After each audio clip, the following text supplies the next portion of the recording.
Welcome to the Slop Farm. Enjoy the video. In this video, I will explain how to connect your Sony headphones to two devices simultaneously. This powerful feature, known as multi-point connection, allows your headphones to maintain an active Bluetooth link with two different audio sources at once.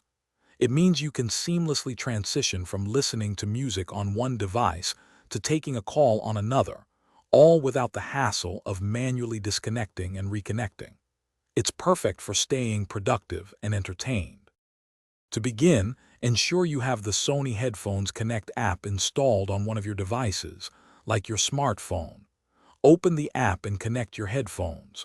Once connected, look for the System tab within the app's interface. Here, you will find an option labeled Connect to two devices simultaneously.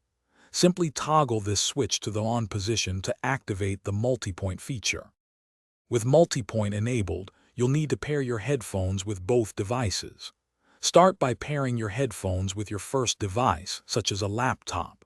Then, put your headphones back into Bluetooth pairing mode. Now, on your second device, like a smartphone, go to its Bluetooth settings and select your Sony headphones from the list to complete the pairing process. Both devices should now be recognized. Once both devices are connected, your Sony headphones intelligently manage the audio. If you are listening to music on your laptop and receive a call on your phone, the headphones will automatically switch to the phone's audio. To switch media playback, simply pause the audio on the current device and start playing content on the other. The headphones will seamlessly transition, providing a truly hands-free experience. Thanks for watching. Consider subscribing if we helped you today.